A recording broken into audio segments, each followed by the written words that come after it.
Mother, tell your children not to walk my way. Tell your children not to hear my words, what they mean. Hello, and welcome to this. This will be a review of Wrestling Society X DVD. This sucker right here. For those of you who have not seen it, yes, I bought it. As anything I review, I do buy because I don't get things for free. That is why you will not be seeing a TNA Year 1 review, because first of all, I don't want it, and second, if I don't want it, I don't want to pay for it. If I don't want to pay for it, I'm not going to review it. So unless it magically shows up at my house for free, not going to happen. Okay. Wrestling Society X. Either you love it or you hate it. And I actually liked it. So, for those of you that don't know what Wrestling Society X was, Wrestling Society X was a short-lived, 8 episodes wrestling show that aired on MTV. It was 30 minutes long. They did 30 minutes and then they would do a web episode right after that, so really it was more like 45, 50 minutes depending on the length of the web episode. This show was different than anything else you've probably ever seen. They didn't take themselves too seriously. They tried to do new things, which turned off a lot of wrestling fans. It was very over the top. You had explosions, you had electrocutions, they went back into post-production and added, even more explosions and electricity and all sorts of weird, crazy stuff. And either you got it or you didn't. It was one of those two things. Either you got that they, yes, they were doing this stuff, but they weren't taking themselves seriously and it was meant to kind of be laughed at, or you didn't get it. But one of the reasons why people did turn in is because it had guys you mainly had never seen before. You had Jack Evans, you had Human Tornado, you had Matt Sydal, you had Matt Cross, you had 2 of the Dragon Gate guys who I can't remember off the top of my head, Horiguchi and I can't remember the other guy's name. You also had Teddy Hart,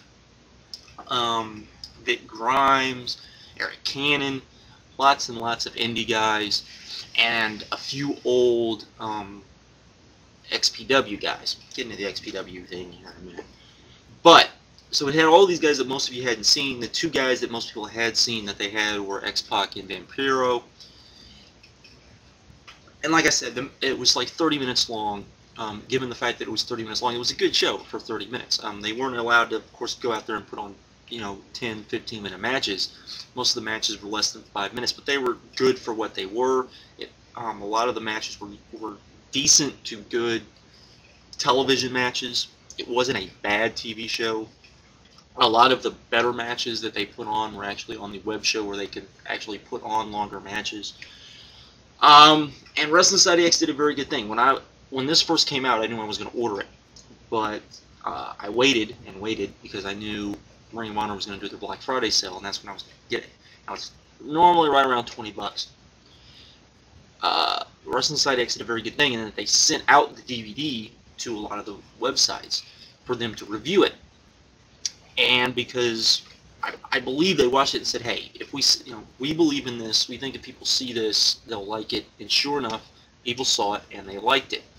Both on Torch and 411 Mania, I've both read reviews, and they both enjoyed it, they both liked it, and they both recommended it.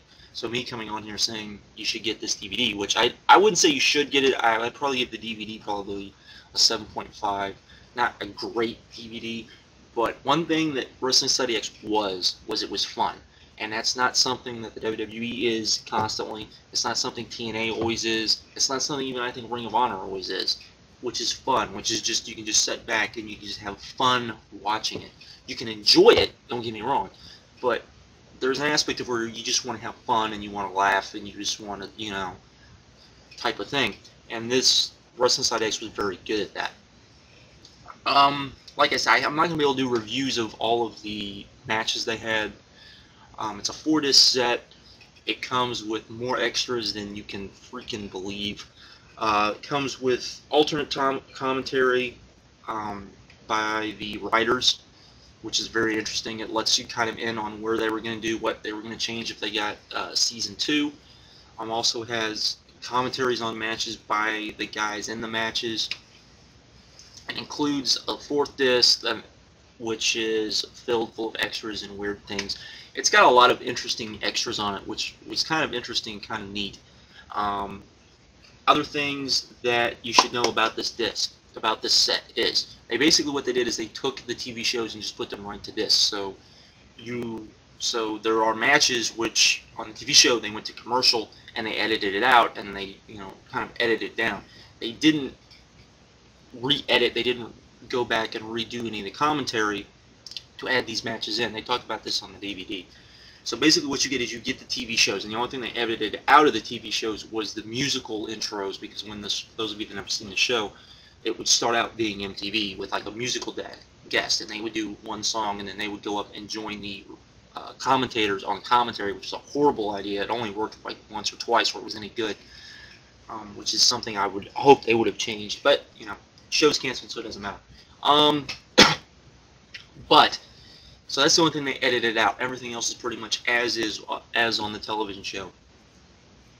Again, this is very enjoyable. I pretty much watched all 4 discs in like 2 nights. It was fun.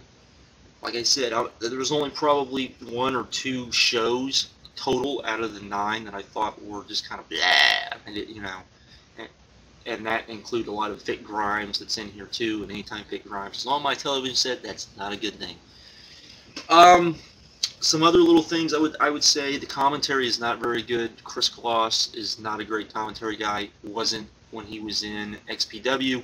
They mentioned XPW a lot on this show. I have no idea why. Was XPW really that popular that Kloss and everyone has to bring up the fact of, oh, this guy held, the XPW whatever championship? What? Who cares? It's XPW.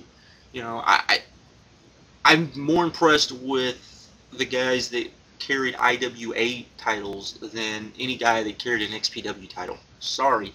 I don't care if a guy was trained by XPW legend Supreme. Supreme sucked. Supreme was just a garbage wrestler. He is the definition of what a garbage wrestler is, in my opinion. I hate saying that because I don't want to say that, but really he was. That would be one of the faults. The other faults, of course, with the shows overall was the editing. They tried to really put on a show and put on production values that they thought that an MTV audience would like, and not just a wrestling audience, which kind of turned a lot of wrestling fans off as well. Overall, though, I think this was enjoyable stuff. I think this was good stuff, and like I said, I give the DVD a 7.5. I definitely recommend, if you think you would like this, this is definitely sports entertainment. This is not wrestling. This is definitely sports entertainment, but it is good sports entertainment. I will give it that, and it was fun.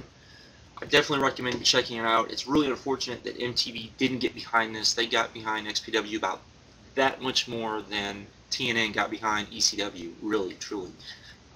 The ratings they pulled in weren't bad. They weren't horrible, particularly for MTV. They were comparable, not as good, but they were comparable to what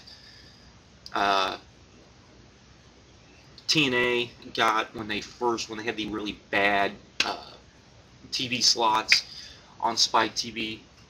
So overall, I do think that they pulled the trigger on this a little too much. There was some really good stuff on here. Matt Classic, particularly. If you get this DVD, the Matt Classic stuff, which basically, I can't even explain Matt. Matt Classic is just one of the best gimmicks I've ever seen. It's supposed to be this guy who was in a coma for 40 years. This wrestler came back. Now he was going to show these young upstarts that used all these flying moves, how wrestling was meant to be done, and he did all this old school stuff, and it was really good. It was really done really well, as was most of the show. Yes, it had big giant explosions. Yes, it was cheesy in parts. But you know what? It was the good kind of cheesy, and that's a good thing. And I understand people that can get it. I got it. I know some other people out there on YouTube, I've talked to you, got it as well. So I would recommend this. Like I said, $20. You can get this. It's 4 discs. It's well worth the money, in my opinion, particularly if you can find it cheaper than that. If you go to High Spots, I know right now, if you buy that, you'll get a free other Big Vision Entertainment DVD for free. So go check it out. Wrestling Society X wasn't around long. I enjoyed it. Maybe some of you will too. And I'm out. Bye.